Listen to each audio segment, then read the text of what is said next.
I'd like to start this episode off with a big shout out to Spencer Feuerstein, our top patron, currently the $50 tier. I'm recording this and all the other shout outs in post because the way we recorded this episode is very different from how we've been recording episodes lately. You'll see what I mean. So thank you again very much. You can check us out on Patreon, patreon.com/EHDBZ. And now for your regularly scheduled night. That's a hard word, huh? Regularly scheduled nightmare. Screw it. I'm keeping all this in. I don't care. How do we usually start these? Oh, is it going? It's going. Oh. Usually we have like 45 minutes of bullshit, and then we cut it down to the best 3. Yeah. So, but it's like we've been talking for like an hour now because we're in person for the first time in like a year and a half. That's true. So yeah, this is a unique situation. It shouldn't be. I wish it wasn't, but it is. Well, not only that, like I'm moving across the country in a few weeks. So this is also going to be a rarity from that perspective as well. Enjoy this while it lasts, if you do. Yeah. Because it's not going to be happening very often. What if this is the suckiest episode that we ever recorded? We already did that. We did it on purpose. What if we do this one by accident? Look, one of our episodes has to be the suckiest, right? So if this one ends up being that, that's fine. Yeah, the longer we go, the more chance it is we'll run into our suckiest episode. But there's also an equal chance that we'll run into our best episode. That's already happened. The Bomolo one. So can't get better than that. I really don't think we can. So do you have an intro thing? Because I do, because it was something that I wanted to talk to you about anyway. No, please go ahead. I've nothing. Okay. So I've been DMing a D&D group. Yeah. 2 groups. It was 10 people. I threw out hey, who wants to play D&D? 10 people got back to me. That's way too many people for one game. So you split it into 2? It's the first time I've really sat down and DM'd anything. And I don't consider myself an actor. I never have. People have told me that I could voice act and that it would be fun probably. And this ties into Dragon Ball Z in that in these episodes, Christopher Sabot is now just Vegeta as we know him. He's no longer doing the impression thing. Yeah. The show is basically become the show that I remember too. So when you hear them talking on the show, you are believing what they're saying. If they're doing a good job, but you're believing this is Goku speaking. But sometimes, even as a kid watching this show, I would just imagine the person doing the voice. Now watching the show as an adult, I hear those lines and I think, oh, they did a really bad job on that tape. So it broke my immersion even as a kid. Anyway, running these D&D games, I'm having weird problems getting into a lot of these characters. And I listen to you do Tales of Nowhere. You've DM'd things before and you're DMing on that right now. And you're doing a really good job. Oh, thank you. I appreciate the compliment. I was just talking straight. You're welcome, I guess. But what's the question? How the fuck do you fucking do that? I don't get it. And I've seen you act, and I know Eric is actually an actor. I just learned this. I didn't know he was an actor. Yeah, he did some stuff with me when we were young, making films, things like that. That's crazy to me because I have only ever known Eric as Eric. Yeah. And so to know that he also can act, I'm like, what is this skill that I don't understand? Help me. And so I'm mostly just asking how does one be a good voice actor / actor at all? Well, I don't know if I'm like professional. I am not, but I think you got to get out of your head. I think you're probably, when you're doing a voice, you're also thinking to yourself, man, this sounds weird. Man, what am I going to say next is this character? I don't know how to like all those questions, because that's what I did at first too. I usually have a trigger word or sentence. And then if I have some kind of vocal tick, then I just start doing that. And eventually it just kind of comes off the rails where you're just having a conversation as that character. I think you just have to pay attention to the people as they respond to what you're saying instead of think about what you're going to say next. Typically, when you're having a conversation, you don't think about what you're going to say next or how you're going to say it or how do you stay as John. You just respond to what's being said to you. That's fair. I don't think a single word ahead of what I'm saying ever. So how about the believability factor? That's the main thing that I don't, because we've all listened to like really shitty acting. Yeah. Oh shit. Here comes the guy in the bus. He's coming down the street. And you're just like, what is happening? How do you bridge that gap? And you know what? I probably am totally in my own head and it's absolutely fine. But maybe this is good advice. Sure. Yeah. I mean, if it helps somebody, I like using filler words and I like just being a little bit more off the cuff. And it can be like, you kind of have to pull the lawnmower cord 3 times before the engine starts. Oh, okay. I know what you mean by that. Yeah. But believability, it's like, oh, I don't really know what I'm going to say, but I just sort of keep talking. And eventually you get words like sort of and ums and ers and all kinds of fun things. And it sounds believable, I think, because you're talking like a real person. It doesn't sound like you're reading from a script. I think a lot of the bad acting that we know from like Dragon Ball Z and stuff comes from you have to say these 5 words in this amount of time. And they just like miss the mark of being believable because they're just trying everything else in their head. They're trying to present it in the right way. I don't think anyone would ever give me that advice. Stumble over your words more, but I don't think it's wrong. Our brains have a really fun way of editing conversations that we're in so that we like get the point, even if you take a 1.5 mile journey to get there. Just drink a bunch of booze first. Well, probably would help. That's not an advice I'd give to everybody, but in some cases it does help.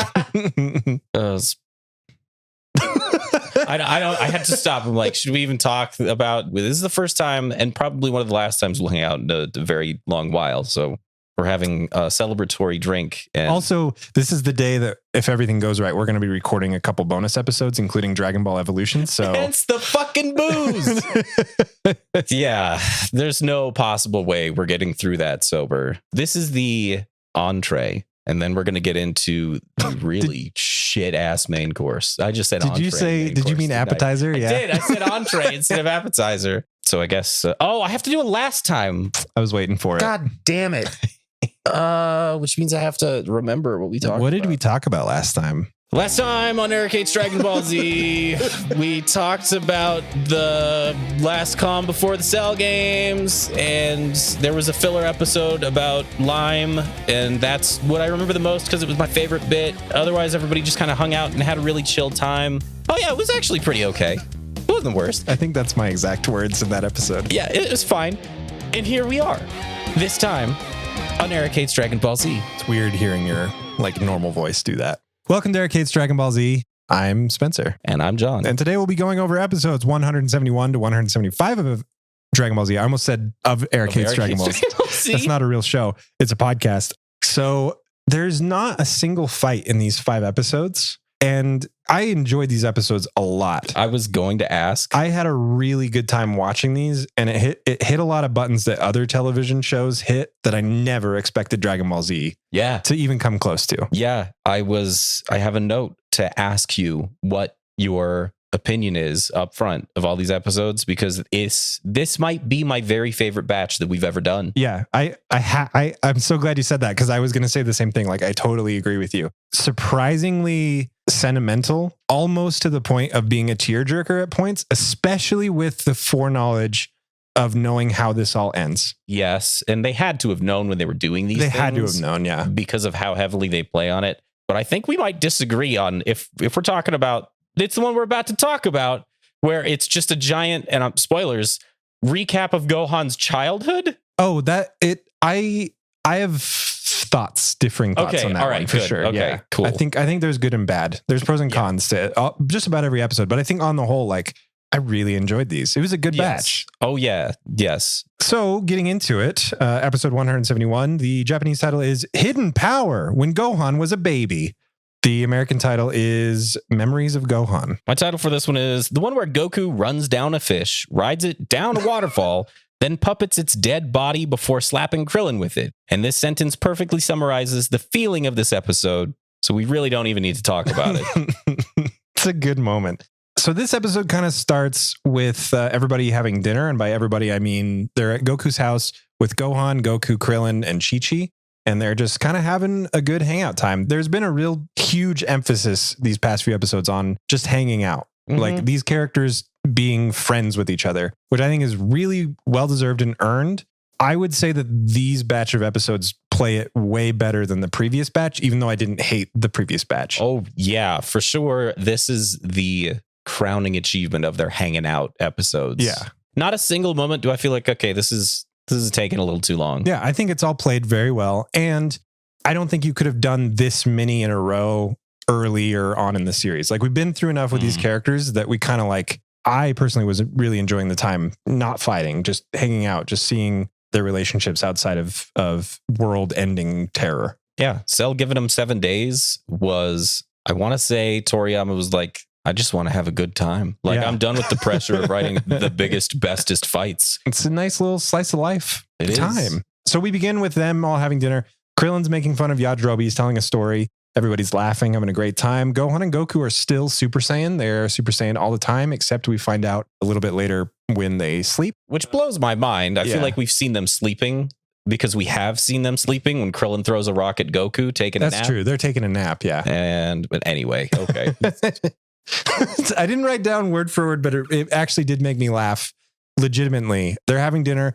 Gohan has a cup in his hand. They're Super Saiyan. He goes to drink and he smashes it by accident. And Goku's like, "Oh man, Gohan, you gotta be aware of your own strength, buddy. You gotta do like this." And he lifts up his cup and smashes it. And then like the whole kitchen explodes, basically. Yeah, Chi-Chi gets really pissed off that they keep breaking all of the good plates, and Chi-Chi is inconsolable in these episodes. She goes from 100 to 0 so many times in this episode alone. It's pretty crazy. Although I will say you can kind of see the origins of where this behavior like was built in her. Her dad is fucking rad. What are you talking about? No. We'll get there. What? So the whole kitchen gets destroyed and Krillin pops up out of the wreckage and says, Chi-Chi's going to kill you guys. Hey, where'd she go? And then Chi-Chi pops up out of the wreckage. We find out that it's actually Gohan's birthday. Yeah, it's Gohan's birthday today. They're like cleaning up and stuff. And Chi-Chi's like, Goku, I can't have you in the house anymore. You got to leave. You got to go fishing. Just go. We'll get ready for the party tonight. Wait, and I'm sorry. leave. You have to say it like Chi-Chi, which is, Goku, you need to get the fuck out of this house right now, or I'm going to freak out, Goku. Yeah, there was a moment where I was like, oh, she's finally just going to divorce him. Yeah, this is over now. But no, she's just talking about temporarily.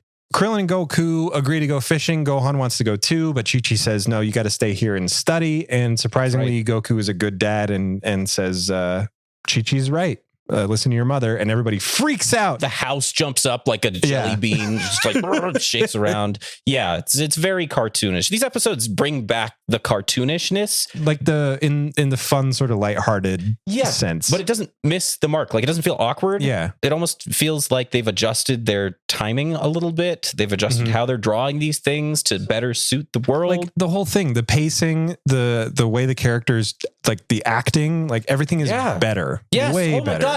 The voice acting in these episodes are so fucking good. That's why I'm talking about it, because I have so many notes about all this voice acting stuff that I really never would have noticed before. But now it's Sean Schimmel fucking kills it as Goku. All you got to do is spend 6 years voicing one character, and on the 6th year, you'll nail it. That's the advice you should have given me. So they leave, and then John's title of the episode kicks in. I like this fishing trip scene way more than the last one. Yeah. I think it communicates their friendship better. I think it's more like it shows Goku having fun. Like it's way better. But yeah, essentially Goku does ride a giant fish down a waterfall and slap Krillin with it. But they not before puppeting his dead body. That's true. Like, oh, I ate your friend, I'm gonna eat you, and then he chucks the fish out of the water into Krillin's face. But it does a good job illustrating their friendship, and like it genuinely seems like they're having a good time. It's also such a wonderful show me, don't tell me. Don't just show up on screen and be like, Goku, you've been my friend for 5 years. Yeah. I can't remember when we were kids and this happened? Ha ha ha ha ha. No, none of that happens. It's amazing.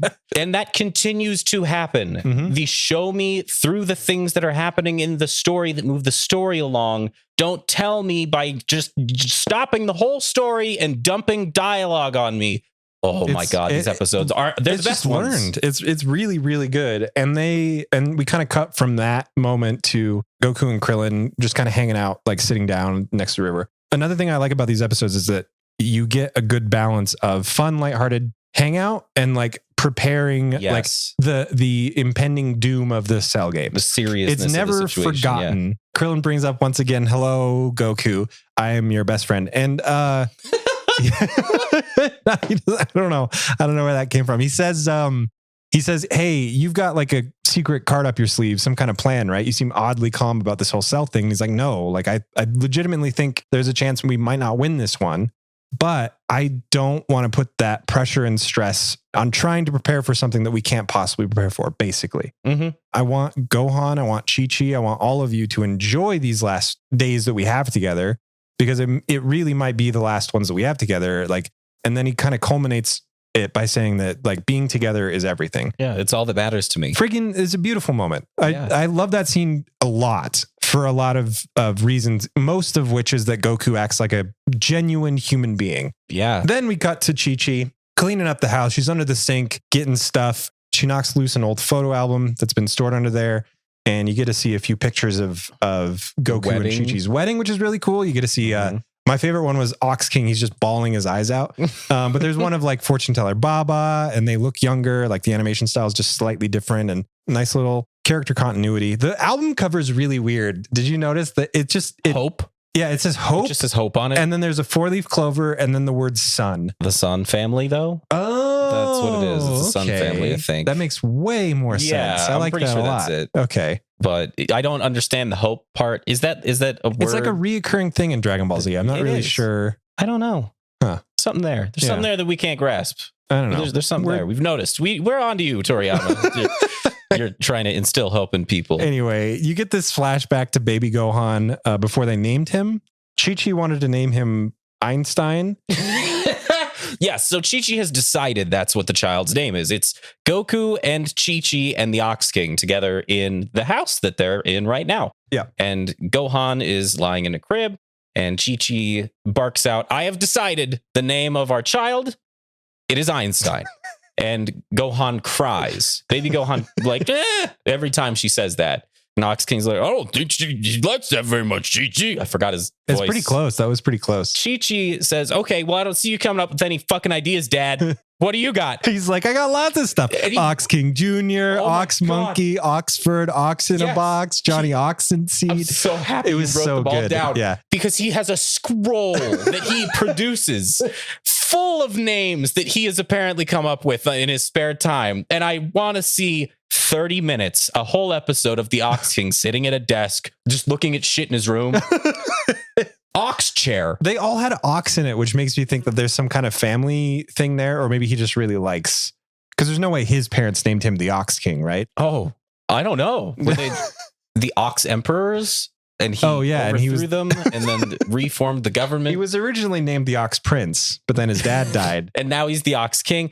Yeah, who's going to take on the mantle of...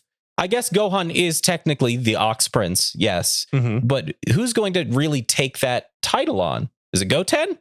Is Goten going to do it? He doesn't even exist at this point. So. That's true. So the Ox King's probably really worried about his lineage. And that's a thread that I want to follow one day. He's got his own problems. Yes. And that is shown, not told, by this scroll full of Ox related names, which is just the goddamn best. So Goku doesn't care about any of this. He's like, "I'm going to go fishing. Fuck this. Name my kid whatever you want, because it doesn't matter. He's going to die in a fight later in life. I don't care." And they say, "Can't you come up with one name to help name your son? Just one name." Chi-Chi starts screaming at Goku like, "You're just so uncouth. Didn't Gohan give you any manners? Didn't Gohan teach you anything?" And every time she says Gohan, which is Goku's adoptive father, grandparent. Yeah, he calls him name? Grandpa Gohan. Yeah, that's from Dragon Ball, though. Yeah. Every time she says Gohan, baby Gohan giggles and laughs. And the Ox King notices, "Oh, I think you figured out the name, Chi-Chi." There's something so fitting about him getting his name while his parents are fighting. Oh my God. Like, yeah, it just is perfect. That's what, sorry, hang on. Let me back up. His parents aren't fighting. Chi-Chi's yelling at Goku. Chi-Chi's yelling at Goku. Yeah, fair enough. That's it. That's like them at a job interview. That's them happy. Every day, yeah. Yes, that's their best. Or I thought so. And then these episodes continue. Anyway, this episode continues. This flashback that Chi-Chi has in Back to the Present timeline jars something in her brain, because she goes upstairs and in typical angry Chi-Chi mom form goes, "Gohan, I need you to finish your homework so you can go out and fish with your dad." She's like angry about it. But Gohan takes this like, "Wow, amazing news. Thanks, Mom." And she never once breaks angry character, though. But she does let her son go fishing with his father for his birthday. Yeah. "Oh, thanks, Mom." Yeah. We cut to the Cell Arena. After that, a bunch of reporters arrive. This is amazing. To get a glimpse of Cell. Did you notice the lead reporter is in Battle Ball gear? I wrote down that I love that the reporter is dressed in riot gear with a fire extinguisher on his back. I didn't even notice that it was Battle Ball. Which canonically works against Cell, because of the one time that we've seen Cell fight Battle Ballers and they hold him back. So it's good call. That's really good. They know. That's really good. Anyway, so a reporter approaches Cell trying to get like, why are you doing this to Earth? What's your deal? Cell has his back to him the whole time and then turns suddenly. And then he says, let me answer your question. And then just fucking blasts him. Yes. I don't think anybody actually dies. No. Because he blasts the cameraman and like some of the crew in the background first. And then he just kind of pushes the reporter. And I think they all survive, which is still very odd to me. Obviously, he's not averse to killing, but he even says prepare to die before he punches the reporter. Yeah, but he's wearing Battle Ball gear, so he lives. Because it's the ultimate armor. It is. Vegeta's Saiyan armor. No. Battle Ball. Battle Ball. Number one game. So we cut to Gohan arriving to meet Goku and Krillin at the fishing spot. They're kind of walking along and they pass by an apple tree, a weird apple tree with a bunch of apples and a hole in the trunk. Just gaping hole. It's a half moon, half crescent hole. Yeah. There's a fun little scene where Goku kind of hits the tree with a surge of energy and makes all the apples drop. And I don't Gohan, understand this. I don't get it either, but okay. I liked it because I just thought it was really funny. Krillin tries to catch the apples as they fall and Gohan's like, no, I got it. And he's just like disappearing all over the place, grabbing all the apples before Krillin can. And Goku looks up at that weird crescent hole in the trunk and has a flashback of his own when Gohan was a baby in a stroller and he's walking along the park with Chi-Chi. This is a really cool insight into their like early parts of their marriage. This one was super sweet. Yeah, really nice scene. Chi-Chi and Goku are both happy. They're both like talking to each other, which I feel like a lot of these times when these two characters talk to each other, they're talking at one another. They're not actually having a conversation. They're just like shouting their points. And this is like a really actually legitimately nice moment between the characters that give you insight into why their marriage actually works. So really nice scene, beautiful. They stop for a second to look at some birds and Goku lets go of the stroller. The stroller starts careening down this path. Like it's the fastest, most agile stroller ever built. It like goes Mach 10. Yes, Goku is running full bore after the stroller, and Goku, the world's strongest fighter, cannot catch up to the speed of this little Tyke's oiled wheeled stroller. Yeah, it's amazing. Gohan eventually gets flung up in the air out of the stroller. Stroller crashes into this apple tree. Gohan's flying right toward the apple tree, gonna hit it. Goku, starts flying, starts getting as close as he can. And before he can get there, Gohan smashes into the tree. But he doesn't actually smash into the tree, he smashes through the tree, causing that hole that is still there many years later. And Chi-Chi does not see it. Yes, Chi-Chi thanks Goku. Oh, it picks up Gohan like, good thing your daddy was there to help out. And Goku's like, yeah, I didn't do shit. That wasn't me. And she says, well, it's a good thing you aren't taking credit because this is your fucking fault in the first place, Goku. So their marriage problems like begin to go up a level there. Yeah, I think this episode, you're right, helps define why their relationship works. And it's because Chi-Chi yelling is water off a duck's back for Goku. Yeah. I think he just does not register that what she's saying is hostile. And he thinks that maybe that's just how she speaks. Which, in fairness, is true. Yeah. It is just how she speaks. So baby Gohan's happy, healthy, and somehow had the strength to plow himself through a tree without hurting himself at all. Yes. Goku takes notice of this. Chi-Chi does not. And they go on their way. Back in the present, Chi-Chi has created a birthday cake for Gohan. Very lovely little cake with all their faces on it. Did you count the candles? I didn't. 10. There's 10? I don't know if that's a thing in the Dragon Ball Z universe, having one candle for how old you are, but yeah, there's 10 candles on there. Huh. He's definitely older than 10 at this point, right? I don't know. I have no idea. I wish I was able to keep track. I thought he was like 13 at this point, but that's what I always figured because Teen Gohan plus the year in the hyperbolic time chamber, which I guess Chi-Chi wouldn't know about. So he's at least 11. So we get to hear the wish that he makes as he blows out the candles. His wish is, I wish for the strength to beat Cell so my family can live in peace. And the cake blows up basically. Like the force of his strength blows up the cake. Ox King is there. He's like, are you okay, Chi-Chi? And Chi-Chi's like, I have ice in my nose, Dad. What do you think? Which I just loved. And there's a random cut to a Namekian frog outside watching this whole thing through the window. It's not just any Namekian frog. It's got to be Ginyu, right? It's Ginyu. And he's only there for 3 seconds. Yeah. I forgot he existed at all. Yeah, so did I. But it's weird. It's weird that they put him in odd. there. Yes. It's very random. And I just don't, I mean, maybe he pops up again, but I don't know. Anyway, I have no idea. This is also a filler episode. So I guess they were just having fun pulling a character, or maybe they forgot that that's a Namekian frog and they just wanted to pull a weird creature and they're like, oh, those weird frogs. I don't know. It does kind of work if it is Ginyu, though. Oh, Like, yes. It makes sense, even though it's not relevant to anything. It's cute. I'll say it's cute. Like, I didn't hate it. It didn't take up too much of my time. I didn't feel cheated. Yeah, it was a nice little Namekian frog introduction. It's a nice little sight gag. This whole episode was just neat. I really enjoyed it. I thought it was fun. Yeah. Yes. For a filler episode, this is not as good as the previous one in Japanese. Not as good, but it's still really good. Sure. Episode 172.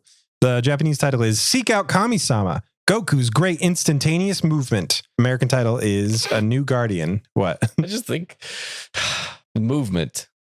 Instantaneous movement. Movement, though. He makes an instantaneous movement. It's a poop joke, Spencer. My episode title is Cell Creates World Peace. Yeah. Okay. All right. I see where you're coming with that. This episode opens with Vegeta waiting impatiently for his turn in the hyperbolic time chamber. Piccolo emerges from it, and I love this. Can I just say, when go. he emerges, he doesn't step out. The door opens and he is standing stoic as a statue, staring with 1,000-yard stare into the void, just into nothing. And the light opens and there's a whole animation just for the light to cascade across him. But he doesn't move at all.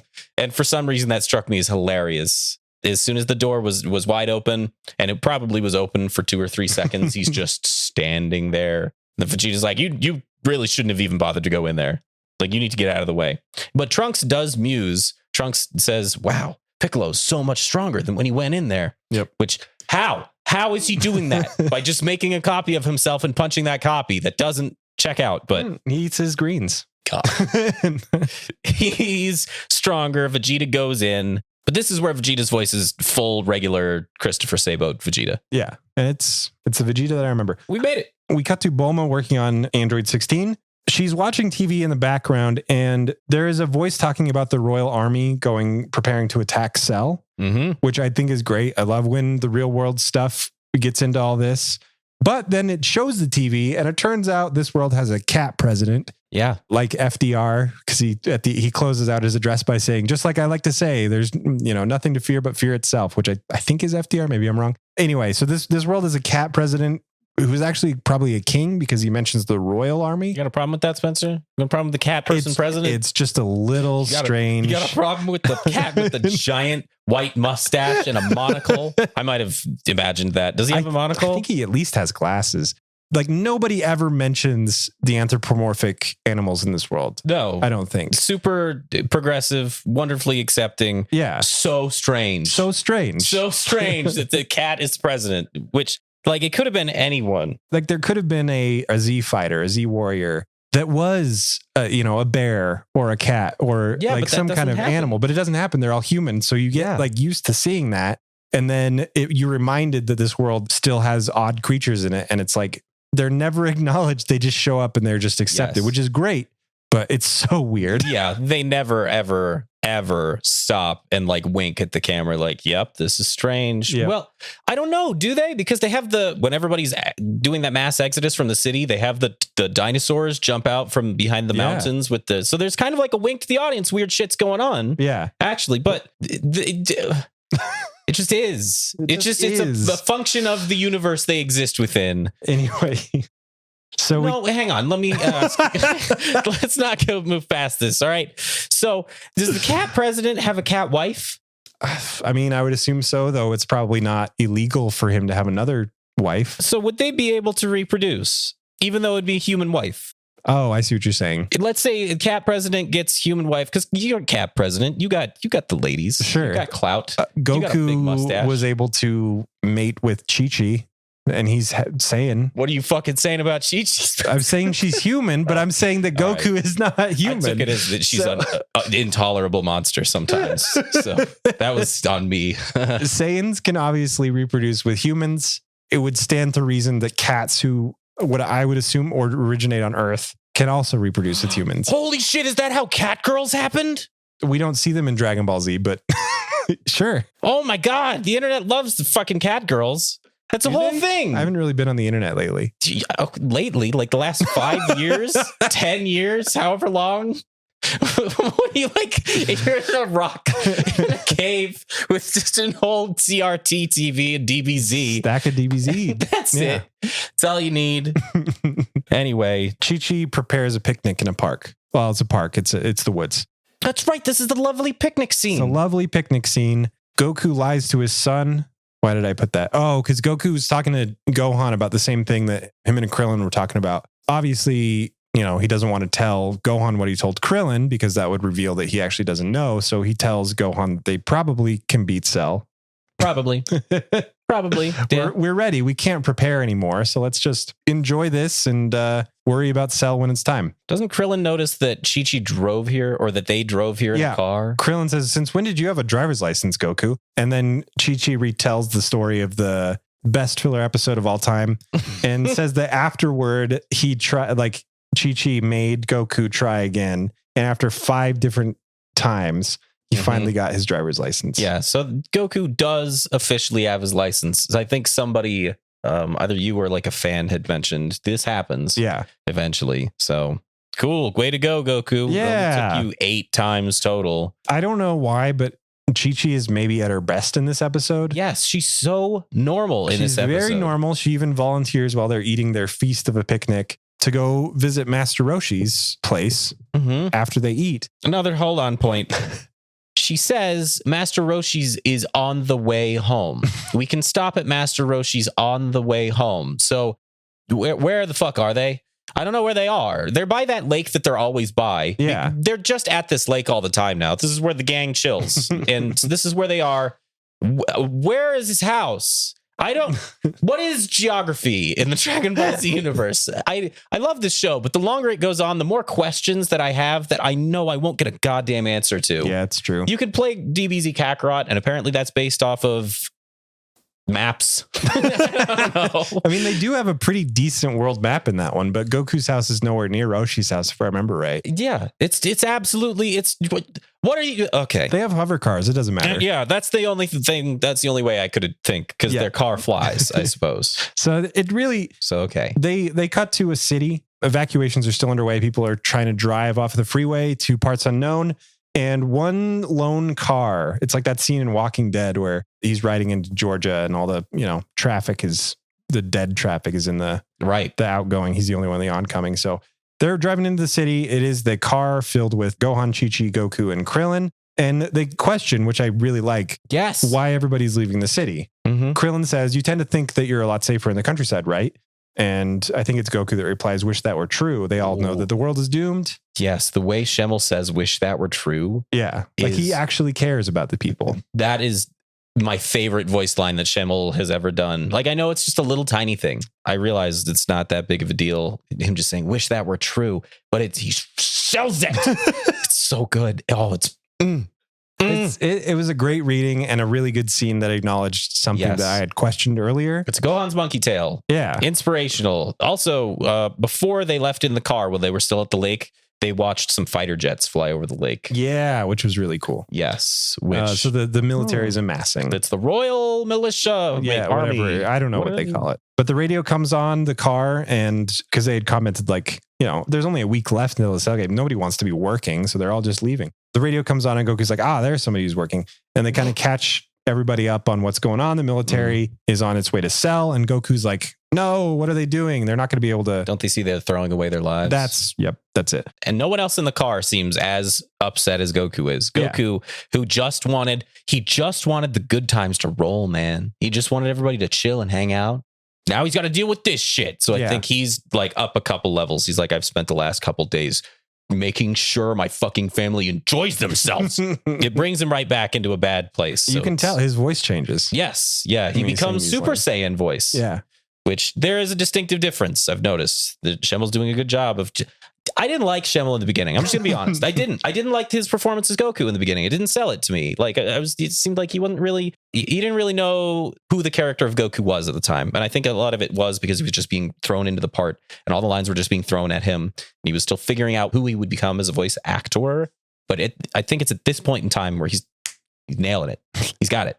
He's got it down, and he's becoming the potential cultural icon that he will become. Yeah. Showing up to red carpet premieres alongside Masako Nozawa. Is that her fucking name? Did I just pull that out? I don't know. I honestly, Woo! that's amazing if you did. I'm going to Google it later. It's going to be like Terrence Phillips. It's going to be something totally the fuck else. And I really fucked it up. But anyway, so then we follow the Jets and the military, and they're all going to the Cell games. They're all going. Cell doesn't care at all. Cell is doing the thing that he's been doing for the last however many episodes and standing cross-armed, closed eyes in the middle of his fucking cell. Yeah. So many Hell in a Cell jokes that I've chosen not to make, by the way. So many. Well, at least we know that they're there. That's all I need, is that I want you to know that they are there. Yeah. The military arrives. Cell finally moves from the Cell Games arena to a nearby mountain. He says, I just don't want these clumsy idiots to ruin my ring. Mm-hmm. And the military surrounds Cell and basically just nukes him. Like everything they've got, tanks, missiles, missiles, everything. more missiles, guns. And when the guys are firing, they are screaming. It's such a weird, like, well, I was going to say American, but I guess it's more ubiquitous than that. But it's like such an 80s action movie trope of like, what it is. Like firing it's the amazing. machine gun. And the guy in charge, the commander general person, yells over the intercom, stop firing. And they don't stop firing for like another 20 seconds. He's like, stop, come on. Yeah, and eventually they do. And then afterwards, they're all breathing heavy just from shooting a gun. Yeah, it's amazing. Okay, every military trope is alive in this scene. And I like, what if it worked though? Like, how awesome would that be if they had killed Cell right there? It's actually my note is that, and then Cell dies and everything is fine next arc. But no, he's covered in smoke. Yeah. So, and they're not going to stray away from that character is as common as Goku is. So. The smoke, I mean. So right. Okay. Yeah, you just looked at me like, the fuck are you saying? Yeah. The general. So the smoke is there, and we know what. It's cool. It's totally fine. Cut back to the general who's looking through binoculars. Goes into binocular vision, and he looks in towards the smoke and can see portions of Cell being totally fine through the smoke. He's like, "What? I don't understand. We hit him with everything that we had." But come on, man. Yeah. And then, but come on. Well, and Cell basically says like, well, he does say, judging by your silence, I'd say it's my turn now. Badass as he is, amazing line. He just destroys the entire world military. The military is arranged in a circle around where he is. He wipes his hand and every single thing in a circle explodes out from underneath these people. And they're just gone now. They're gone. Cell has now annihilated the entire world, the royal army, and generated world peace in the process. The only thing about this scene that I would have liked to see that I think would have ratcheted up the tension a little bit more, because you know how it's going to turn out, is when they're in the car and Goku's like, no, you idiots. I wish that he would have gotten out of the car and tried to fly toward the military to try to stop the attack. And then not gotten there in time. Is that really his responsibility though? No, but his lines in the car make it seem like he cares that much. He just doesn't move from the car while he's saying those lines. Yeah, I feel like this is an Americanization where they want him to be Superman, but he's not really. So maybe his lines in Japanese are a little more, don't they understand that throwing their lives away, but not so spirited, like not so like I should be the one doing this. Yeah. Yeah.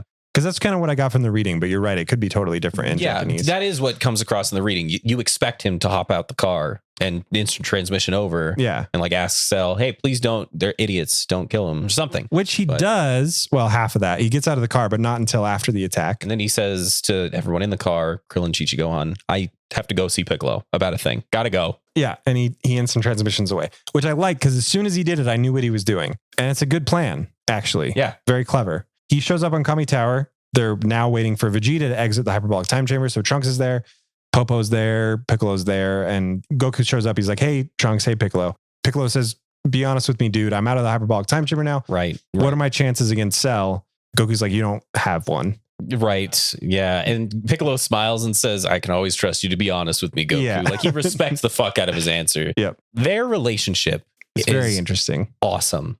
It's kind of one of my favorite things. I know everybody talks about Goku and Vegeta's relationship and how that builds. And I know in the next couple arcs, we'll see more of that. But Piccolo and Goku's relationship, I think, is one that's often overlooked in favor of the Vegeta one.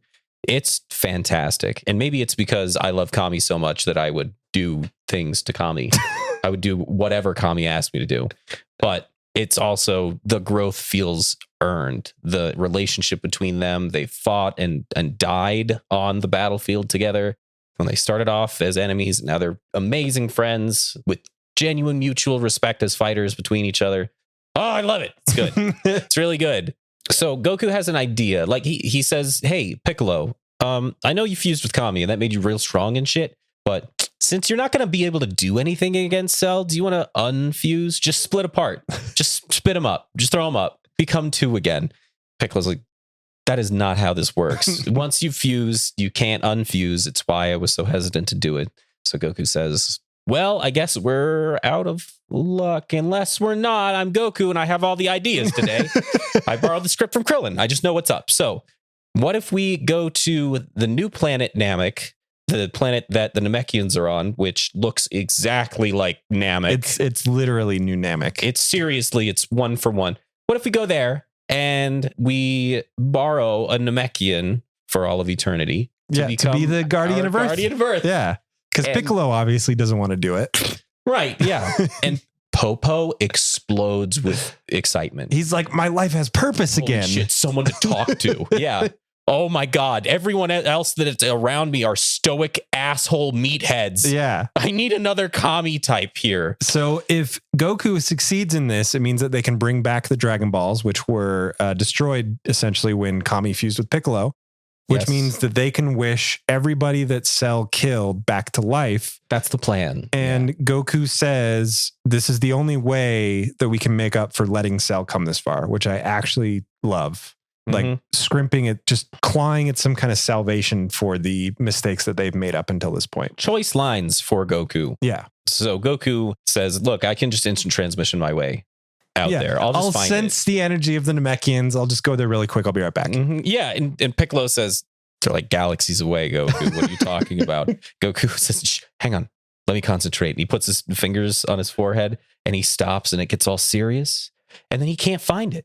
He can't find it. And I love that he can't find it. It's good to put limitations on your main character. I mean, I know that Goku's still on the road to becoming all powerful, but at least he still has some flaws. Right. So he's like, oh man, I can't do this actually. Yeah. This is really hard. I'm gonna go to King Kai's planet and see if he can help me out. Because I can go there. Yeah. I've never stepped on a skateboard before. Watch me do this ollie. Yeah, exactly. He does go to King Kai's planet, who we have not seen King Kai. Yeah, that's one of my notes. Yeah. We haven't seen him in a long time. Forever. Since like Tien and Yamcha were dead, I think. Yes. So long that I forgot what his voice sounded like. I knew what it was supposed to sound like, but then when you hear it for the first time again, and maybe it's different back then, I might have talked about this before. It's been 100,000 years since we've recorded those episodes. Yeah. Hearing Sean Schemmel talk to Sean Schemmel just strikes me as hilarious. It's great. And and those two characters in particular are just funny together. Yes. Yeah. Yeah. So, okay. Goku makes it to that planet. Doesn't have a name. It's King Kai's planet, right? Yeah. It doesn't have a name. I'm pretty sure it's not just like King Kai's planet. Molasses Land or something. What would he call it? What would King Kai call his planet? Something to do with comedy, probably. Some kind of joke. Funny Town. Funny. Planet. Hold on. Planet Comedy? Planet. Holy like shit. Planet that's Hollywood. Good. Yes. That's super good. Oh, wow. Planet Comedy. It even kind of looks, but comedy spelled with a K, like King Kai. Is there something there? I thought it was Kami, which would be funny, but he's not. So you see what I was thinking way too far ahead. The show would not go this far. You're trying to think like a writer. It's Planet Comedy. That's it. Goku goes to Planet Comedy and King Kai is taking a nap. He's like, oh, I wonder what King Kai's up to. I bet he's doing something. No, he's just taking a nap. So he goes to wake up King Kai. Says, hey, King Kai, you know, all this terribleness is going down on Earth, right? The crazy thing is he doesn't seem like he does know. No, he has no idea. Yeah. Like he has been asleep since the previous arc. And then I think that's it. It's the end. Yeah. So King Kai wakes up and he's like, hey, Goku, you make a good blonde. Because even as I'm thinking back on all these, Goku just looks like Goku to me. But Goku is Super Saiyan in this scene. Yeah. He's like, you make a good blonde. So what brings you here? Need some new jokes? He's not shocked at all that a non-dead Goku is on his planet somehow. We'll get into more next episode. I think that's where they kind of explain it, but it struck me as very weird. But yeah, He's on King Kai's planet. He's going to find new Namek, get a new Guardian for Earth to get the Dragon Balls to wish people back. Good plan, Goku. Episode 173. Japanese title is Dende's First Task. Spoiler. The Dragon Balls Restored. The American title is Dende's Dragon. So I wonder who's going to be the new Guardian of Earth. My episode title is the one where the Namekians sacrifice a child to the humans. This episode opens with Gohan, Krillin, and Chi-Chi arriving on Roshi's Island, just as planned, but minus a Goku. They watch on TV as the Cat president talks about the failure of the military and how screwed we all are. It does show an external shot of the Cat Palace where he resides as president. Oh my God. Which and is an internal. nuts. Because there's portraits of other cats. Yeah, like his line walls. of not Succession, but his other cat presidents, whatever. Mm-hmm. And it's crazy, but essentially it all comes down to all we can do is pray. Non-Z Warrior Earthlings have done everything they can to try to extinguish this threat. Yeah. Imagine if the president of your country or the leader, the PM, whatever. Because it's a talking cat, I didn't take it as seriously, but you saying that line actually does put some good perspective on it. Yes. I apparently have no problem getting past the cat thing. I know I was fucking around earlier. I don't know why, but it messed with me. Yeah. It was odd, but I'm very on board with this being the president. It was probably Inspector Bonehead, which means animals have positions of power automatically. Yeah, which I do like. But anyway. So imagine the president saying, all we can do now is pray. That has most likely happened in history. That's chilling. Yeah. That's a horrible thing. Adds a lot of gravity to the situation. And you can feel it in Kame House. Everybody is watching this happen and just the mood is so sour now. Everybody. Oh. Eric has just arrived. He's going to sit in on the remaining episodes that we have to record. Yeah, he's going to join us now. What? Yeah. Come on. No. We don't even have a mic set up for him. I just love how he's like, no. Yeah, we'll see like if we can't pump up the volume from like negative 3,000 decibels to get his no. No. There we go. All right, so we come back to King Kai's planet. King Kai agrees to help Goku find new Namek. This is where we find out that King Kai knows about instant transmission as well.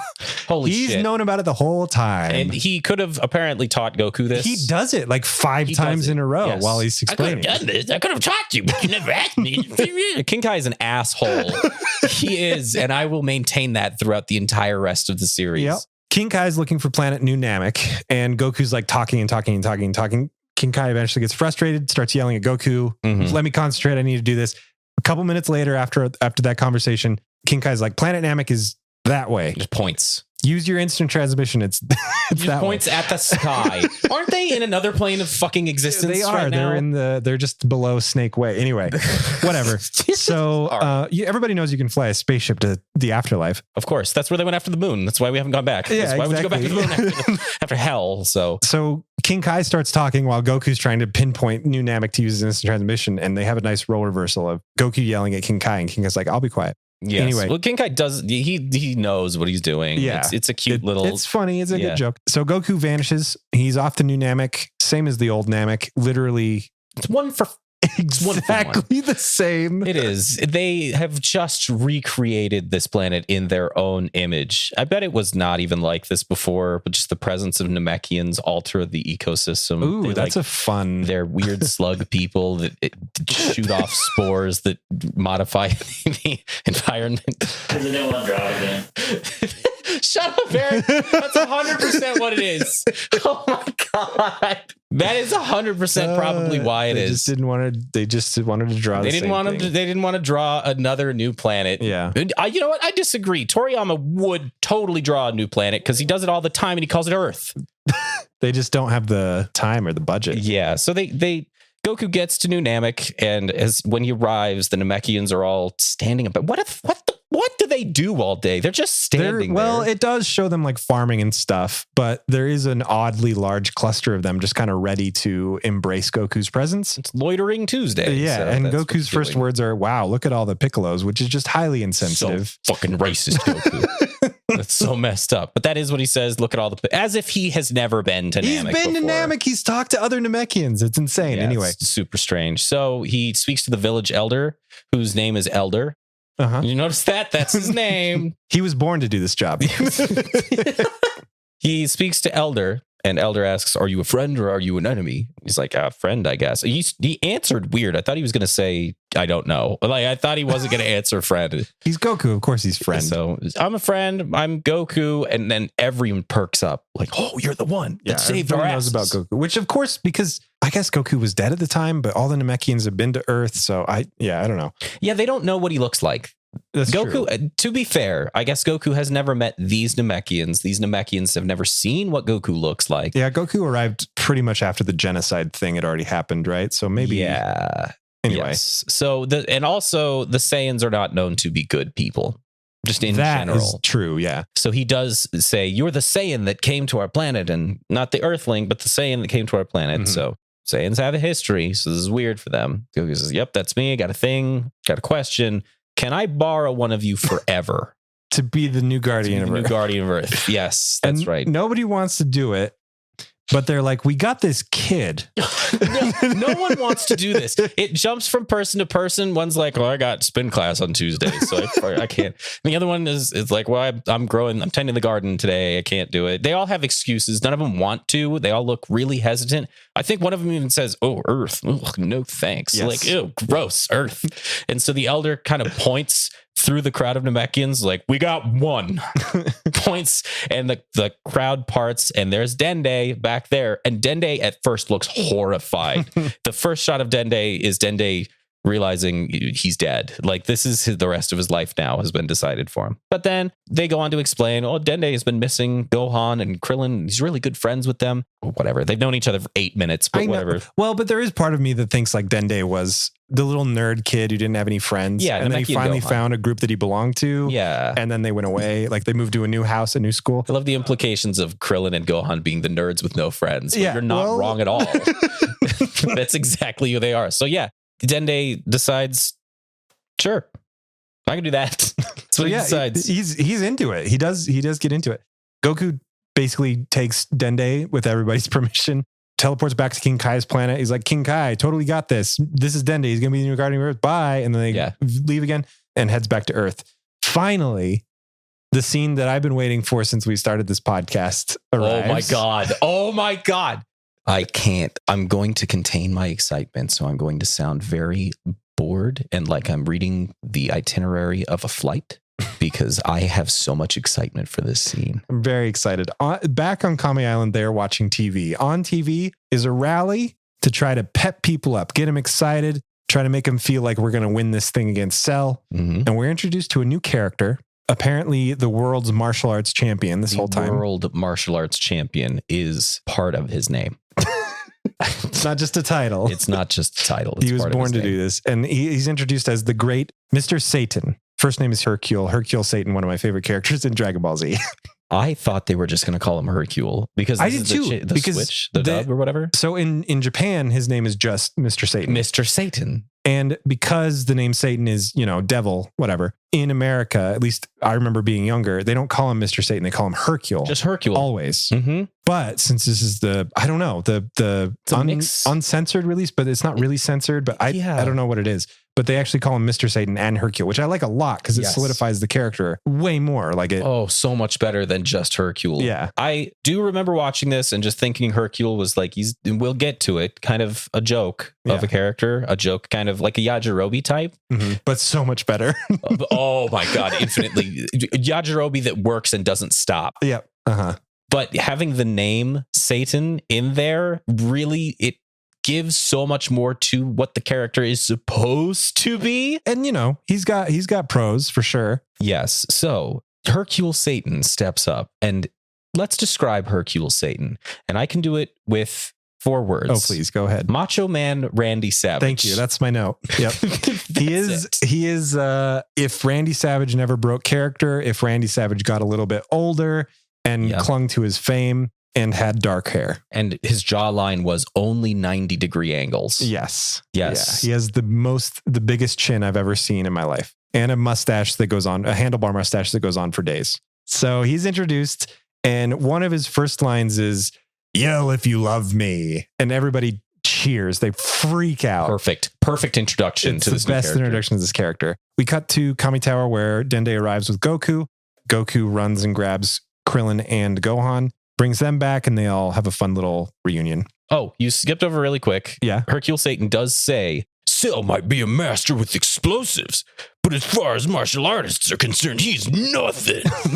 I love the recurring theme, and this happens a lot, where Hercule is convinced that whatever the unbelievably powerful bad guy is doing, Yes. it's smoke and mirrors. It's complete. Totally trickery. Explainable by the real world. It's Yes. fantastic. I love this character. It is so such a much. good foil for everything that we've seen in Dragon Ball Z. Yes. I don't even have words to describe how well done this is. And going forward, let's just keep going because we'll get more. We'll get more of Mr. Satan, my favorite character, world martial art champion. We'll get more of him. So now we cut to Kami Tower. There's a fun reunion. I think it's Goku that says the line to Dende, "Are you absolutely certain you're ready to handle the Dragon Balls?" Which made me laugh way harder than it should. I didn't even think about that. Oh, wow. So basically, all right, so this is complicated and Oh my God. it's really convoluted and stupid, but basically here's what's going to happen. Dende has the power to jumpstart the Dragon Balls so they'll work again. In doing so, he can do some fun Namekian energy fluctuations and make it so that Shenron, well, he was going to make it so that Shenron could grant 3 wishes, but then Right. they're like, okay, more wishes means less power per wish. So we want to make it so that 1 wish can bring back everybody at once, which obviously the Namekian dragon Purunga could not do. So they're like, okay, Mhm. so can we make it so the best of both worlds? We want the power to bring back everybody on Earth. And Dende says, yeah, but the trade-off is you can only make 2 wishes. It's fucking Right. great.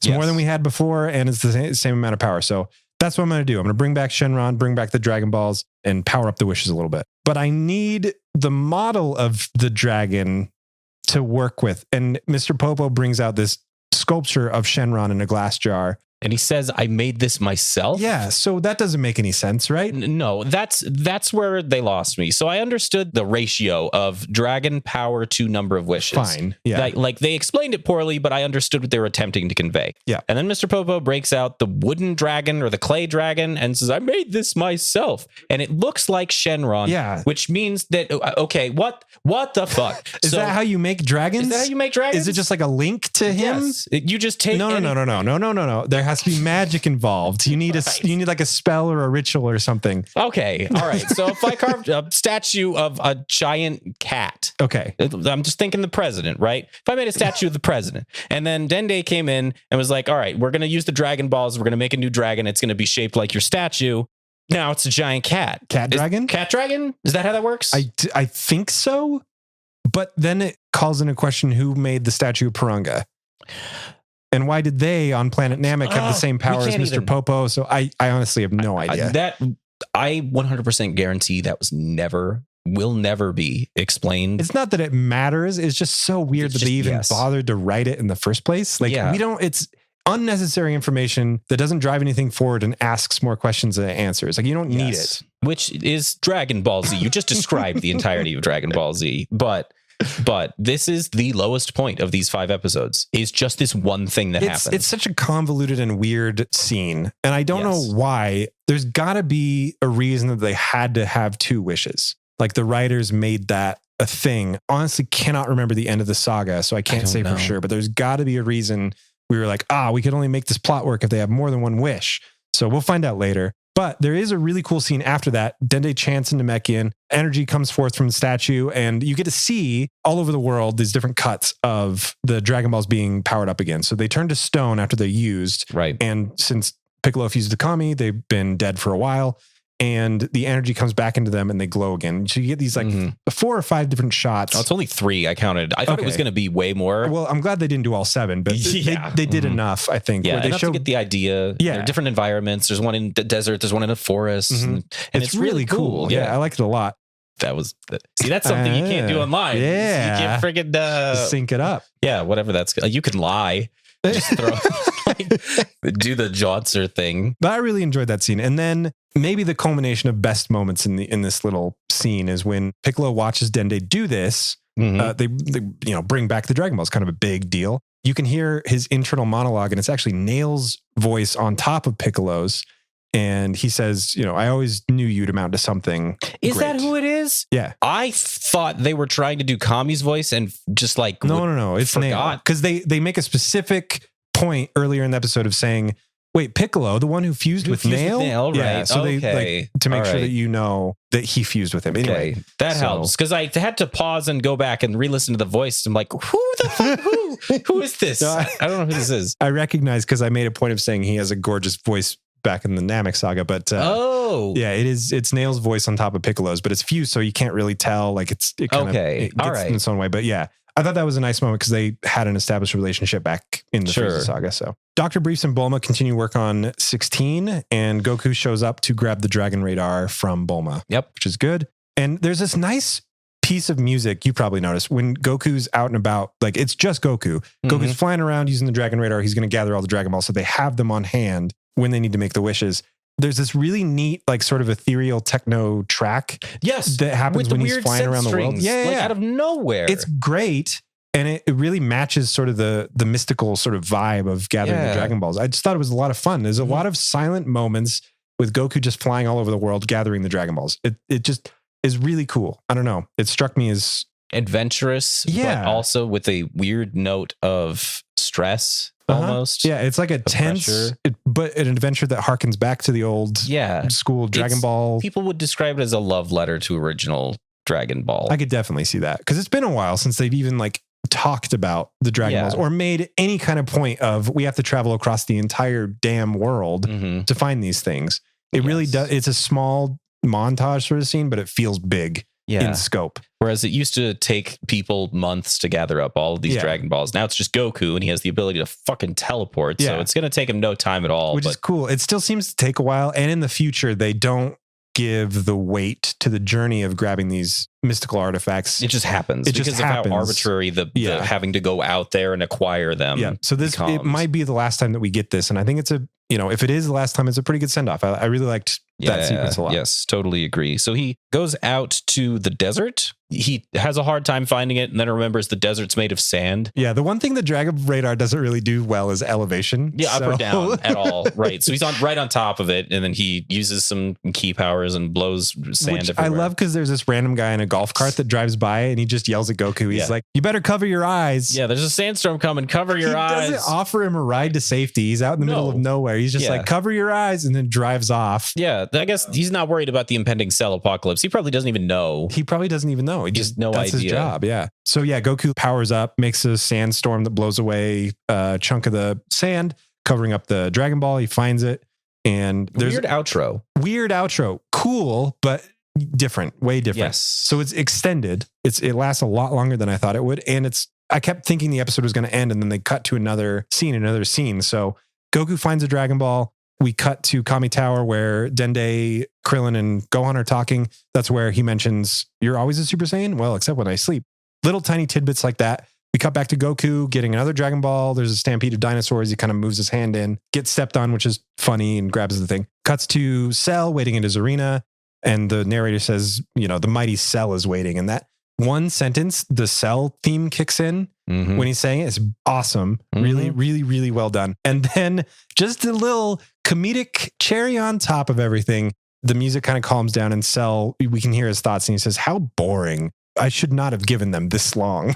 Yeah. Excellent bookend. And then the episode ends. It's great. Episode 174, the Japanese title is A Hard Problem for Goku, Take Back the Dragon Balls. The American title is The Puzzle of General Tao. My episode title is Mid-Roll Shout Out. Post-editing John again. This is the part of the episode where we shout out all of our $10 and higher tier patrons. Those wonderful individuals happen to be Spencer Feuerstein, Axel, Dan, and a newcomer to the squad we have Ellie. And that's it. That's all I have to say. Back to the stuff. I really have to make a script for this.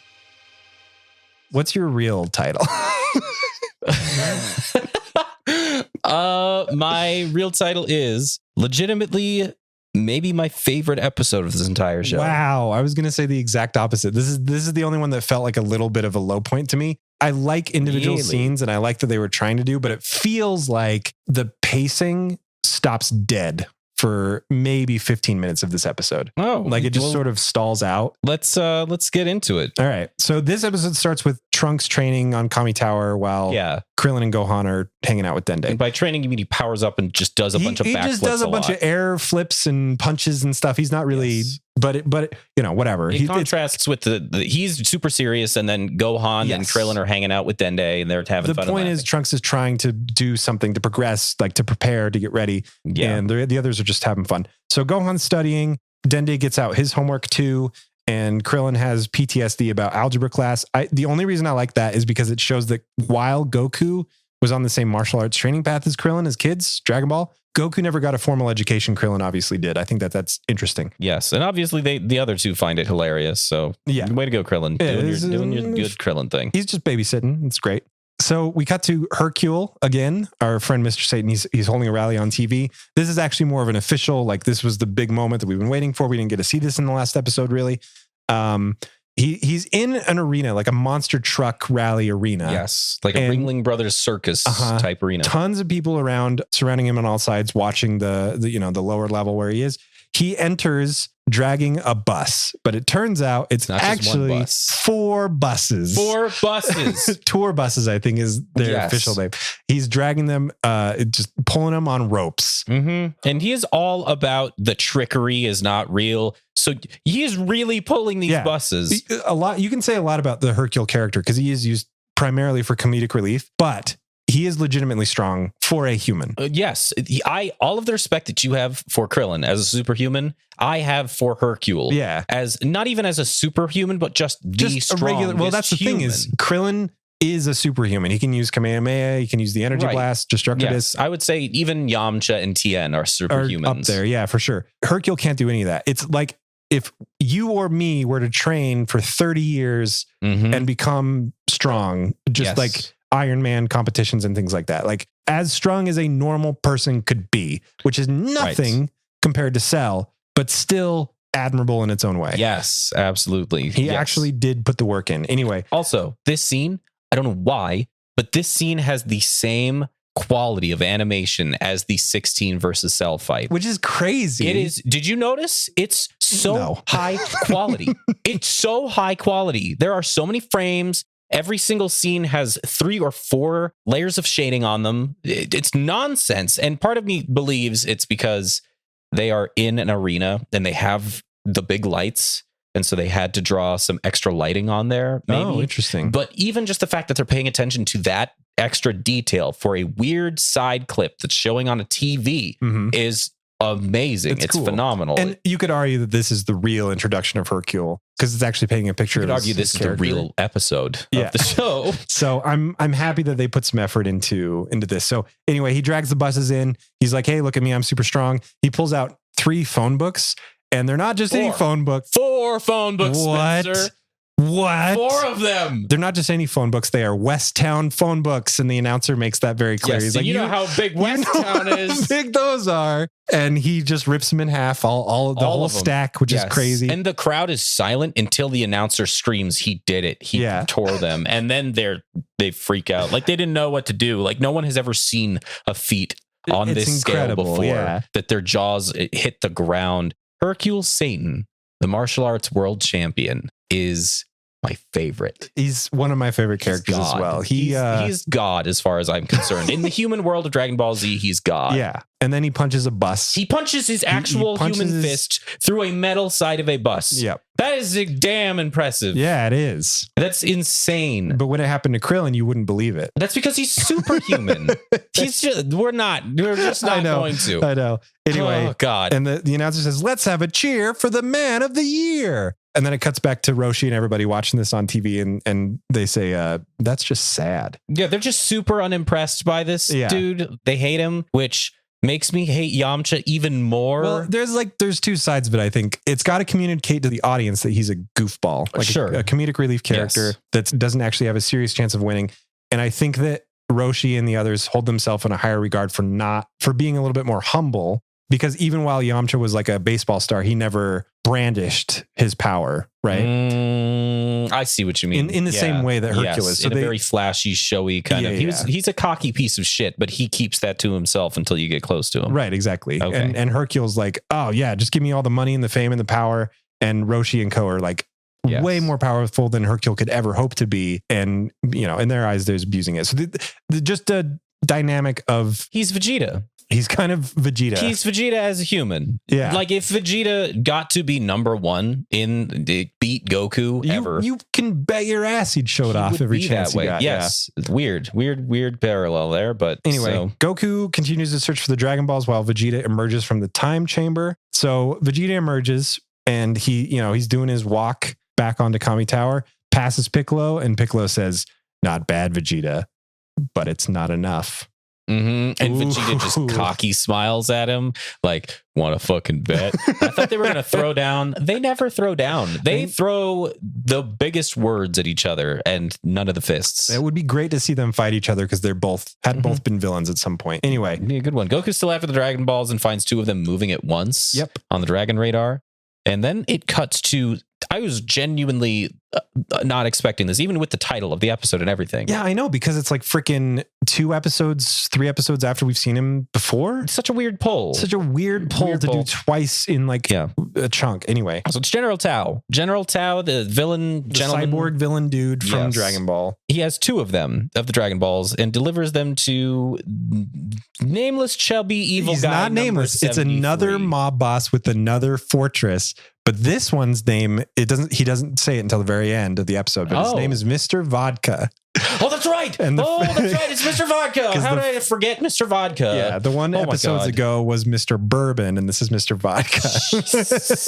Wow. So, okay, that's who General Tao is working for now. Long story short, General Tao is just doing the same thing for this guy that he was doing for the other guy, except now he's acquiring Dragon Balls for money. This is the weird thing that I've noticed about this bunker that Vodka has, because they both have large bunkers. Vodka's bunker is an office room, a hallway, and the door. And that's it. That's his entire bunker. So anyway, they see Goku outside of the bunker. The cameras pick up Goku on the cameras. Yeah. And they see Goku. His first words are, "Man, that's a big door." Because there's a big door with the entrance. Anyway. General Tao, who recognized Gohan looks like child Goku, sees Goku in full view on the monitors and goes, "Who's this asshole?" Well, the only thing that I can say in his favor, which I hate this, I don't love this character, is the hair. Yeah, Goku's Super Saiyan stuff. That's the only thing that I could imagine either. But he's even wearing some orange. Like, so anyway, Vodka tells his what He has lackeys. Yeah, lackeys. I keep wanting to say his hornyman. Why do I want to call him that? His henchman? Yes, that's the word. Why did my brain? Anyway, okay. So his henchmen open the front door, and there are walls lined with steel arrows. I honestly thought that this whole episode was going to be Goku, or the rest of this episode was going to be Goku going through booby traps. Yeah. And just having the booby traps blow up when they hit him. Yes, because it's about the puzzle of General Tao. Yeah, because exactly. But it's just this one scene. Yes, where Goku walks in, they activate the arrows, they bounce off of Goku harmlessly. Goku says, "Wow, somebody could really get hurt by these." They yell at each other for not inspecting the equipment enough, and then Goku walks into the office, which means that the entire bunker is the front door, that hallway, one trap, and then the guy's room. Like, can you imagine a video game where you're like, "I'm going to hunt down this big boss man," and it's just one trap, and it's like a nothing trap, and you walk in, like, I don't. Yep. Okay. So at this point, Goku has 4 Dragon Balls in his pockets, and the mob boss has 2 Dragon Balls that General Tao has just dropped off. Goku immediately recognizes General Tao and says, "Hey, General Tao, what's up?" And General Tao analyzes Goku with his binocular vision, and you see it it's like a 45-second cut of him just looking at Goku and remembering who he is.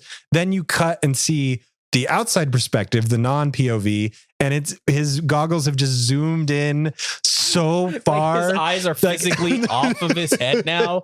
That was one of the funniest gags. It was really good, actually. It's really good. So, yes, General Tao now recognizes Goku and backs up away from Goku, like, "Oh no." I think he even says, "Why me?" He says, "Why me? Why?" Vodka doesn't know what's happening whatsoever. Orders one of his goons to get the Dragon Ball from Goku or something. He ends up shooting him.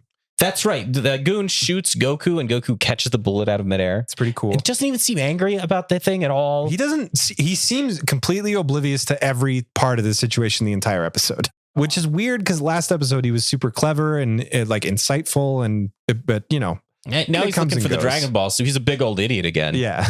He's just back to his normal kid Yes. self. All 2 of his brain cells are required to remember he's trying to get the Dragon Balls. Yeah. So he has none left over to determine that these are hostile forces. My notes on this are really bad. It's mostly just holy fucking shit. Tao the madman, he did it. Oh, I remember why now. Because Tao is like, we can't kill this guy. Like, we can't beat him. There's no way. But Goku walks up and says, wow, I really wish I had something to trade for you, but I don't have anything to give you for the Dragon Balls, and I really need them. And Tao says, I have something you can trade for them, and takes off his robot hand and dumps out 3 puzzle rings, like the ones you do when you're 6. Yeah, the little metal things that are connected together, you have to separate them. Yeah, the weird shapes. Little brain teaser. Yes, that's what they're called, brain teasers.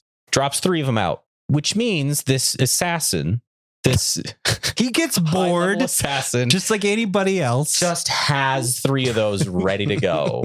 And that's all that's in his arm. He does empty it, and it's just those 3. It's just those 3 things. But he says, you do these 3 puzzle rings by morning, by dawn, and you can have all 6 Dragon Balls. But if you can't, then we get all 6 Dragon Balls. And Goku's like, all right. Okay. So sit down here. I'll take your jacket. Just get comfortable. Which Goku's Dragon Balls are in his jacket. Yes. Yeah. And we'll be back in the morning. Bye. And so him, General Tao, the mob boss, and one of the henchmen run out. Yes. The other henchman stays behind to look after Goku. He ends up being my favorite character of the episode. That's right. Yeah. And Goku proceeds to try to solve these puzzles. That's what he does. He just sits down and gets real concentrated and starts sweating, trying to solve a child's puzzle. And Goku solves the puzzles. Like, there's a weird, like, sort of montage, the day passing, and then he solves 1, 2, and then the third one just at dawn. And the mob guy that's supposed to be guarding him, like, literally applauds when Goku gets the last one. He's so happy for him. He's been watching Goku struggle with these children's toys for the last 24 hours or whatever, 18 hours. And he's totally on board. I don't think the henchman knows anything about what's going on, because they look for General Tao and the mob boss and stuff, can't find him. And Goku's like, don't worry, I'm sure they haven't gone far or whatever. And he instant transmissions over to General Tao, who has run away as far as they can go. They're stopping off at a river. Goku just shows up. I love Goku showing up because it doesn't do the sound. Right. You don't see it.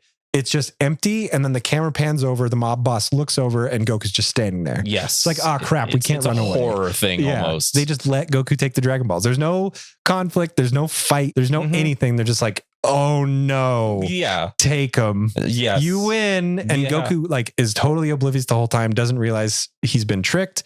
He's played out a fair deal in his mind. Yes. As agreed. And that is the end of the episode, except for Jimmy Firecracker. This is another weird one where the end of the episode happens that just kind of keeps going for a couple scenes. Bulma finishes work on 16. 16 wakes up. Goku finds the last Dragon Ball, the 7th one. The day the Cell games start is identified as the 17th of May. And the reporter that's saying all this stuff is named Jimmy Firecracker. He will become important as the saga goes on. That's right. Finally, the last episode that we're going to talk about today, episode 175, the Japanese title is Those Who Would Challenge Cell. The curtain rises on the battle. The American title is The Games Begin. My title is Round 0, Prologue.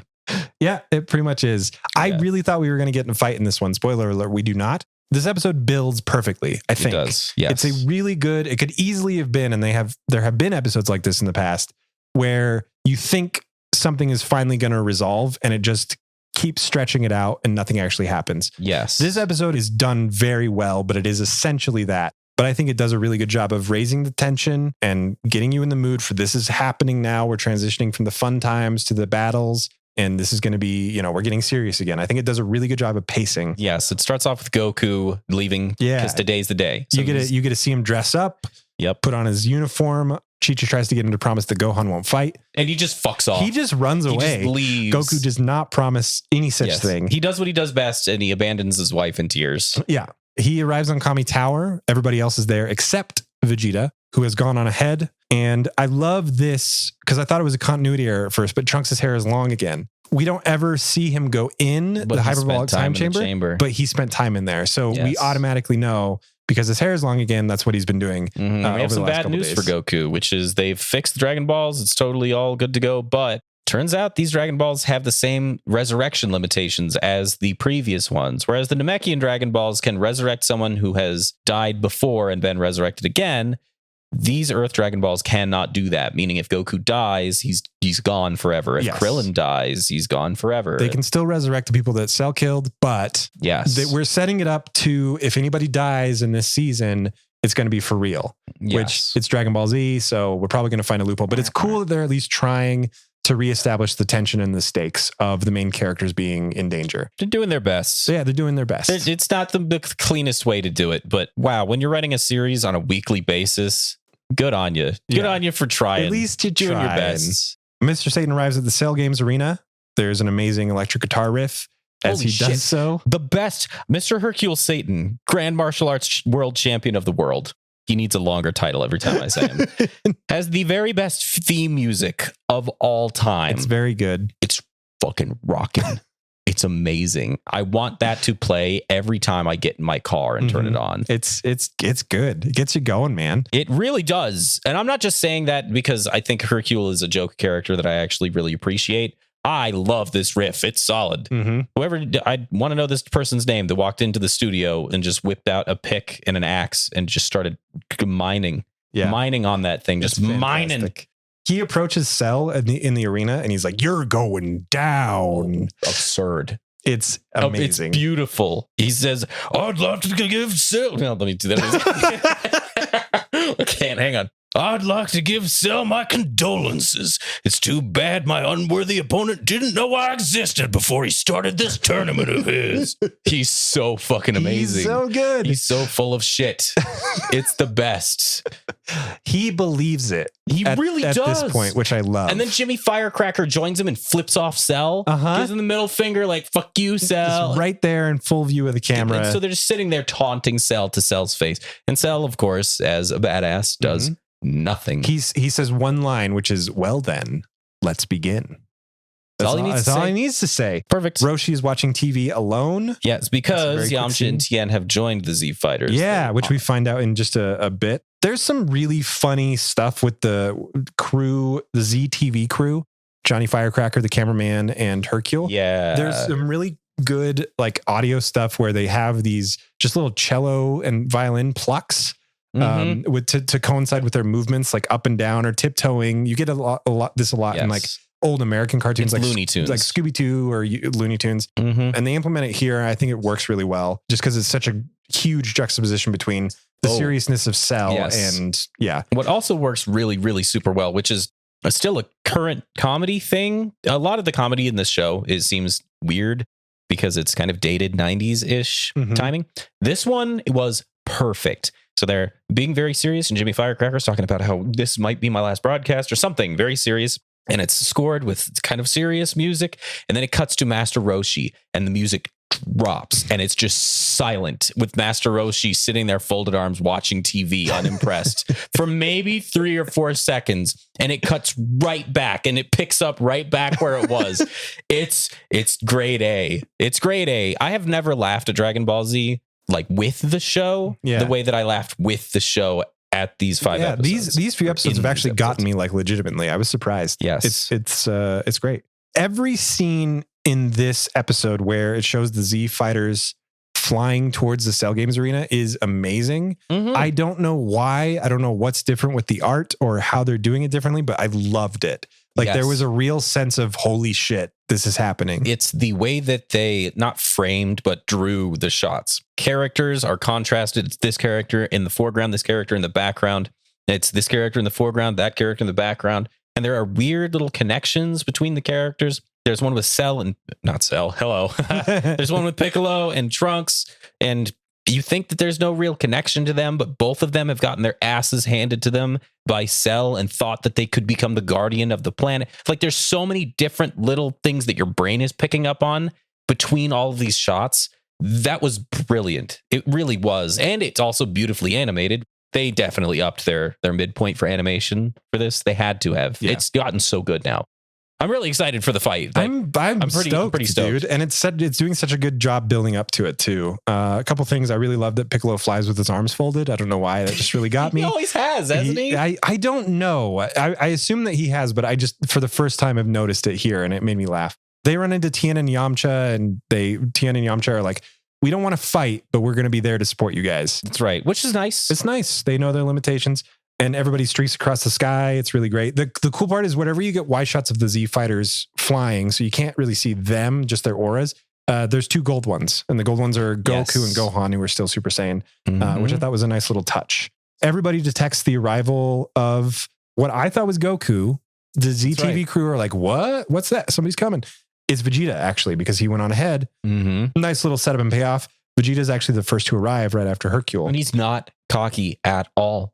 He arrives and he shuts the fuck up and he waits for 8:30 or whatever the time. The time is the tournament starts. Yeah, we're like 20 minutes out, I think the reporter says at this point. But yeah, he doesn't come down and start shit talking Cell. I'm going to beat the shit out of you now. He comes down and he folds his arms and he waits. And I'm like, whoa, that's as much character growth as we're going to get for a while with Vegeta. Yeah. Like, that's amazing. That's a whole thing. And then we see another character arrives and it's Android 16. Oh, I love that. I don't know why, but I had forgotten about Vegeta and Android 16, even though we just saw them. And so when they arrived first, before Goku and everybody else, it was just, it felt really cool. Android 16 is all fixed up. He's got the Capsule Corp logo on his chest and covering up the Red Ribbon Army. Yes, they didn't erase the Red Ribbon. No, they just put a sticker over it. Yeah, that's great. Just cover that shit up. Oh, Hercule talks about Android 16. He says, you could tell by his outfit, he's a nobody. Maybe the only thing that I ever disagree with Hercule saying. I'm excited to see 16 fight again. Like, this is great. This is really cool. This is an excellent hype episode. Like, this is doing the, okay. You know when you open a tub of something with a lid on it? Sure. And you just slowly peel it off and reveal the top. And it's usually like a brand new cup of yogurt. Yeah, so it's like nice and smooth. Oh, and it's nice and smooth on top. That's what this is. This is the peel off. It's a great analogy. I'm fine with this analogy. I'm sitting here thinking, like, could I have picked anything else? Nah, this is fine. Perfect. Yeah, that's where it's the top of the butter. This is the Country Crock episode. Do you think that they're looking for sponsors? Probably not. They're like the unsung heroes of the butter world, right? I mean, they've always been around. Yeah, exactly. They sell enough, and they're always when you go to your grandma's or like a friend's house, and they don't actually have butter, but they have margarine. Yeah, it's Country Crock. They don't need sponsors. They just will always exist. Yeah, they have a superior product. Right, yes. So there's a shot. The Z fighters finally arrive, and the shot of them landing at the Cell Games Arena just shows everybody's feet. It's just like, bam, lands, cuts to Piccolo, bam, lands, cuts to Goku, bam, lands. It's really cool. I feel like it could have been really cheesy, but I don't know. It just worked. Yeah. I liked it a lot. A lot of this would be cheesy if it was played wrong. Yeah. If it was played differently, if it was 2 seasons ago or whatever, 2 arcs ago, then it would have been cheesy and terrible. Nope, not this time. It works. This time they just nail it. Some of the civilians that are watching this on TV say, who are those guys? They're going to get in Mr. Satan's way. How is it physically possible for them to fly? And Mr. Satan's like, oh, it's all smoke and mirrors. I guess it's a very popular trick today. I love it. Yeah. He doesn't get it. And everybody is unaware of the exploits of Goku and everybody up to this point, which is fun. Ox King tries to calm down Chi-Chi as Chi-Chi watches on her own television, and this is just a thing Chi-Chi does, right? Yeah, and she's like yelling and screaming, Gohan, don't go in there. And then Ox King grabs her and they fall through the kitchen floor, which I only mentioned because it's brought up later and it's fantastic. 16 goes over to the group and specifically thanks Krillin in a scene that didn't have to exist, but I'm very glad that they spent time on it and actually dedicated a few lines of dialogue to it. He thanks Krillin for getting him out of there and giving him a second chance, and it's great. 16 also meets Goku face-to-face for the first time. Goku's offers his hand. 16 does not take it. There is some built-in aggression. Yeah. Still, from his protocols, he says, I know who you are, Goku. I was programmed to kill you, but I've decided not to. I'm going to freak out about this line because I should just record myself watching these episodes because I explode sometimes when things get to me. This was one that got to me because Android 16 says, I know your name. I was created solely to destroy you, though I've chosen not to. And the reason I exploded is because every time Android 16 speaks, from the beginning since we've known him, up until this line, he has a voice modulator on him that makes him sound like a robot. Yeah. This one line does not. And it's about his choice to not kill Goku. It's about his choice to go against his programming. And as an audio nerd, I exploded. I was like, you brilliant audio engineer bastard. Like, this is so beautiful. Because very few people are going to actually pay attention to that existing. But the magic of audio engineering is that if you do it right, no one will know you've done anything at all. And you will still understand the feeling that is being conveyed. And I got it. That is pretty brilliant. I like that a lot. It's so good. Pay attention going forward to his voice modulator, because I bet it'll flip off and on now. Because I feel like that's a thing they're going to start doing now. Goku says, I would like to fight first. I hope you don't mind if I fight first, Vegeta. Vegeta's like, go right ahead. I don't fucking care. So Goku goes to fight, and Hercule's in the ring. And is like, who is this guy? Who is this man? Whoever does Hercule's voice clipped his mic so hard in these scenes. Goku says, I want to fight first. Hercule says, apparently you don't know who I am. I forgot you ignorant hicks have spent your whole life playing banjo in the woods. So you have no idea I'm Hercule Satan, world martial arts champion of the world. And Krillin says, hey, don't blow a vein, you greaseball. And just to prove his point, Hercule Satan pulls a rock out of the ground and smashes it on his head. Look at how powerful I am. And expects the whole crowd to start clapping, but nobody starts clapping because why would they? Yep. And nobody actually steps up to fight Cell yet. We end before the first opponent is chosen. Yes. And we cut to Chi-Chi and Ox King watching it on TV. And Ox King is in the background hammering in wood to fix the floor. Mm-hmm. And yeah, so it's interesting. It's a lot of buildup and not much else. But I think the show's finally learned how to pace itself. And leading up to this sequence, I thoroughly enjoyed these episodes. Freaking great. I think they learned how to pace themselves in the early Cell saga, like the early, not Cell game saga, but Cell saga. Cell saga, yeah. They understood where they were at pacing wise, and now they're refining it to where this was genuinely enjoyable to watch. A lot of this, especially that goddamn Frieza and Namek arc, was a slog. It was grating. Yeah. This I would watch all over again. I would watch this like I watch some of my favorite YouTube channels, which is just rewatch constantly. From the Cell, even the androids part up to this, I would rewatch this show again. It's gotten good, honestly. It's genuinely good. And not just saying that as a fan of the show, being whatever nitpicky ass critic that I'm being right now. Still, I like it. I do. Yep. It's doing some good stuff, man. But we're coming up to the end. So yeah, I mean, the question really is whether it's going to hold, the quality is going to hold up as we move into the Cell games. But I guess we're going to find out next time on Eric Hates Dragon Ball Z. Thank you for listening to Eric Hates Dragon Ball Z. He may hate the show, but he loves that you're listening. If you want to give us feedback, feel free to do so. You can mail us through the internet. Using our email address. I'm thinking about doing a real mailbox too, but then we have to give out an address. The PO box might work. Oh, that's true. What's our email address? Mail, MAIL, at ehdbz.com. You can also find us on Twitter using the handle at EricHatesDBZ, and on Instagram, but I can't remember what that is. I think it's Eric Hates Dragon Ball Z because I had to spell it all out. Feel free to contact us there. Let us know what you think about the podcast. Any questions you have, experiences you've had watching Dragon Ball Z. We love to hear all of it. And it's always a lot of fun to interact with the fans. So, yeah. Yeah. If you have anything to say about the episode we just did, just let us know how we are doing. You know what's weird? I'm doing the drunk voice, but I also am a little drunk. So it's it becomes genuine drunk voice. Yeah. It becomes completely whatever voice you have when you're drunk is your drunk voice. Oh. So just this one then. Yeah. The music in this show is done by the incredibly hardworking, talented John Good.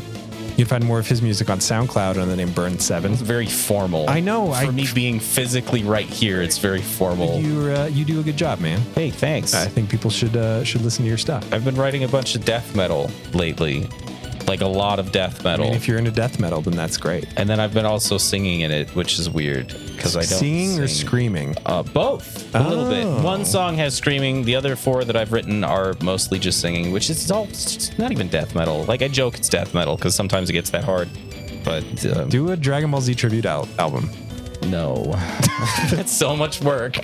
Maybe if we have time after we're done, that would be fun. Actually, with this, it would be. There are a lot of music. I thought about doing the Vegeta thing, that piano, but then I looked up the tabs and I'm like, fuck no, no way, I'm not that. I love playing guitar, but I am not Misha Mansour. I'm not gonna take the time. I'm not gonna that's intense. Yeah. So if you like Eric Hates Dragon Ball Z, maybe you'll like some of the other content that we produce on the Rocktopus Network of podcasts. We've just released a new podcast. It's called Halloween Nation. If you like all things that go bump in the night, spooky, scary stories to give you a fright, check them out.